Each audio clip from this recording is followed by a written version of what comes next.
Flux with fluxwithit.com. And you are? I'm Dom from BITWIG. Hi. Okay, and what we wanted to talk about is that not only are you showing BITWIG and how well it integrates with the Nectar, but what we wanted to talk about is just the fact that BITWIG is still in the works. It's been in the works since 2009. Yeah. And you're out here, it's not out for sale yet, it's still in beta phase, correct? That's right.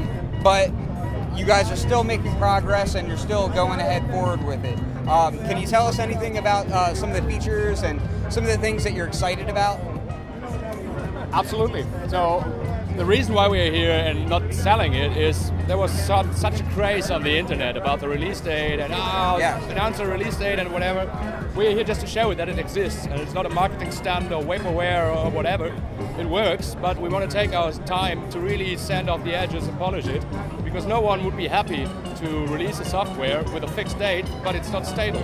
Yes. So we want to really be satisfied with it, and then we will give it out.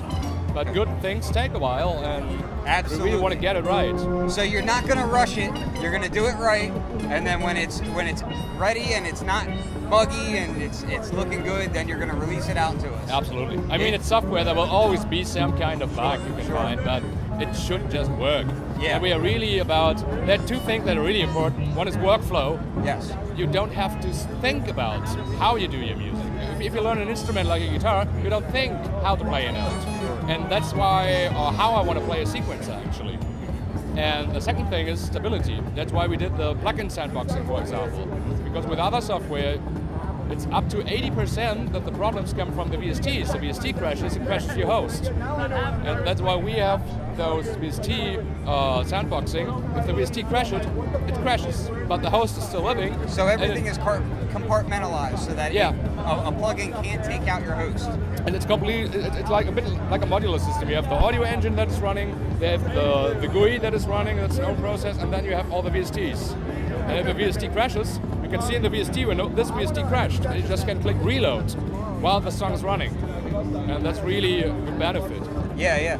So have you guys been testing it with different controllers and lots of different ways of mapping things out? Or is there anything that you're primarily using in testing to optimize for? No, actually it's more about we will publish JavaScript API and documentation for it. Okay.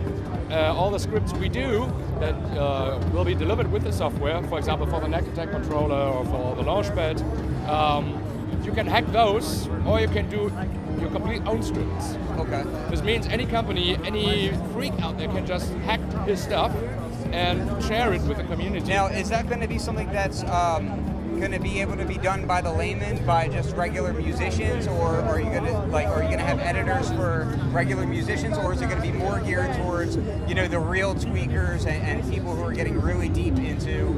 It depends. So people that are into programming will have no problem at all. Okay. With musicians, it's JavaScript. So if you ever sink your teeth into your JavaScript, you can do it. Okay. It's a pretty easy scripting language, and we will provide a documentation. So A, you have a documentation how to use it, and B, you can even check the scripts that we deliver, because you can also see the code of those. Okay. And then people can do crazy things and just share it with the community. So how long has it been in beta phase are you using outside testers now? Yeah, we're using outside testers. We started with a really small group and really early, because we wanted to have some people in right from the beginning. So the very first beta rounds weren't even feature complete.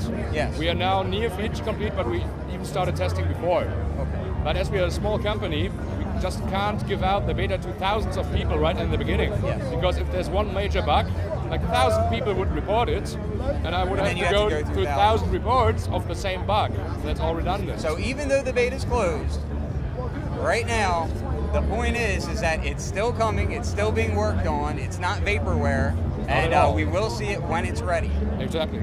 Okay, well, thank you very much. It's a pleasure speaking with you.